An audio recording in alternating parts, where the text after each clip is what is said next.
Welcome back, everybody. Alberto here. This is the HAC, your channel dedicated to Juventus. It is June 7th. I got all the latest news around the club. We're going to start with Federico Chiesa is up for sale.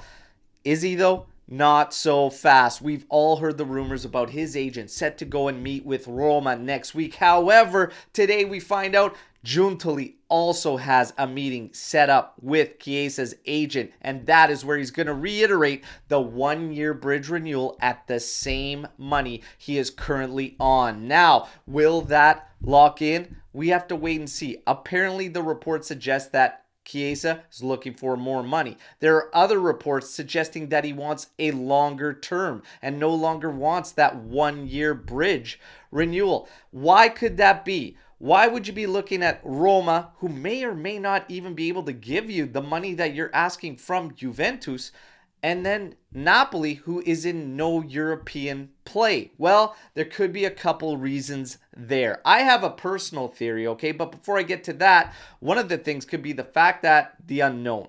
Giuntoli is new, and maybe Federico Chiesa and his camp don't have trust that after the bridge renewal is done, that they will get a longer term contract, that they will see more money that they feel they deserve. And now with De Rossi at Roma, with Conte going to Napoli, with interest being shown in the player, maybe he feels that this bridge renewal isn't necessarily best for both parties like I feel it is. He might think it's only best for Juventus, and that come 1 year's time, they then move him, and maybe those options that he might be intrigued by now aren't available to him anymore. So it could be a trust factor. Beyond that, my theory is a lack of confidence. You're going into a Euro tournament. If you had full confidence in yourself, why would you be trying to scramble and look for something immediately? I think there's a fear of injury, and there's a fear of poor performances based on a lack of confidence that want him to lock something in before that. Because if you had full confidence and were raring to go, you would use that Euro tournament to cement your case. The fact that he's not kind of makes me suspect about where his head's at. All right, but this is going to be an interesting one to follow. What do you think's going on? But I think the one-year bridge renewal is best for both parties, and it is more than fair. Agree? Let me know. Now we get to Bremer. The latest reports from Alfredo Pedula state that Juventus will not take any offers on the Brazilian defender. I love that, and we should not. We could sort that out next year should something go down, but for now, Bremer must remain, and there is no doubt in my mind that that definitely has something to do with everything we were hearing around Thiago Motta wanting Bremer to remain. Mason Greenwood, the links continue with Juventus. Apparently, he has given his yes to join Juve. 35 to 40 million euros is what Man U is going to be looking for. Samuel Illing Jr. could be one of the counterparts. And of course, Illing Jr. linked with Huijsen to potentially make that Koop Miners deal. But Huijsen has interest from Leverkusen, has interest from Dortmund and Newcastle as well. So if things don't go well in a counterpart move for Koop Miners, they could sell guys to drum up that money. But I think one way or another, and I stand firm come hell or high water, Juve will be bringing in Koop Miners. All right, now next week apparently will define the deal and the move for Calafiori. Apparently terms are agreed with Juventus, have been for a while. 5-year deal at around 2 to 2.5 million per season going to Calafiori.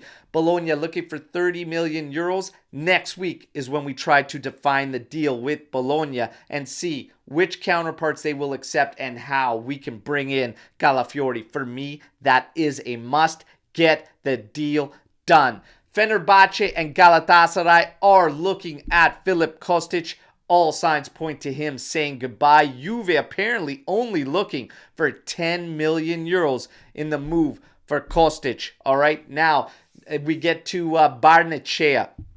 Barnechea has been getting mixed reviews from our fan base, all right? You have some that rate him, that are excited about him, and a lot that just say he is a flat out bang average midfielder. His name was one of the young guys that could be moved to fund the mercato, etc., get some money coming in, some capital. However, today we get the reports that nothing is going to happen with Barnechea until Motta sees him at preseason, because apparently the coach has requested to see him and wants to see him there with his own eyes before making a decision. All right, I actually like Barnechea. I think it's extremely rare to find a six that can operate with left and right foot. It'll be interesting to see what Motta thinks. I do feel it's going to be one hell of a push for Barnechea, though, and I still see him moving away, maybe, just maybe, alone still, but I'm not sure if I see him in the club next season. What do you think about Barnechea? What are your personal opinions on the player? Hit me in the comments. Now, we get to Rabiot. Next week, we should know what's going down with Rabiot and the renewal, all right? I still have my personal thoughts and gut feeling that we don't get an answer until after the Euros, but more and more sources saying next week we should know what happens with him and the renewal. And keep in mind that the growth decree does kick in and Juve will get the benefit of that, and that of course helps Rabiot get more money in his pocket. All right, now we get to Agnelli and Arriva Bene. All right, their appeal has been sent to European Court of Justice. All right, this is the first time ever something from the Italian sports justice has ended up there. All right, and this on its own is already a victory. And of course, this is from the Plusvalenza case. Now, to save you all the jargon that's being sent out there by media, essentially what's being looked at is the procedures, how everything was handled. All right, and the fact that Juventus was unable to defend itself. Now, the early signs here indicate that the fact that it's even gone there is a victory, but they could very well win this. What does this mean? Well, this is individual battle, but what could happen? It could be a big shakeup, because beyond the procedures and how everything went down and the punishments and whatnot, and Juve not being able to defend itself, they are also looking at the synchronicity between the European Court of Justice and the Italian sports justice system and how everything is working, and seeing how they're handling things. There could be a big shakeup on the end of this thing should they win, and we're going to be in for a long wait, apparently 1 to 2 years for this appeal to all go through and everything. But interesting. As far as Juventus goes and everybody, looking at what's going to happen there, expect absolutely nothing. More of the same historically, all right? And historically, it's been, you get punished, you find out other teams are doing the exact same thing, or there are no rules for it. In this case, it's just something that's frowned upon, and you find out it's all just a big load of BS, but in the end, the damage is done, and the stain remains there for us, the ones always put at the forefront, because we are Juventus, the biggest deal in Italy. And then what remains is Berto telling all the Chihuahuas how it is till the end of time. All right, but that's your latest news break. You know the drill. Like the video, subscribe to the channel, share the content, and let me know what you think about all your news. But bravo to Agnelli and Arriva Bene.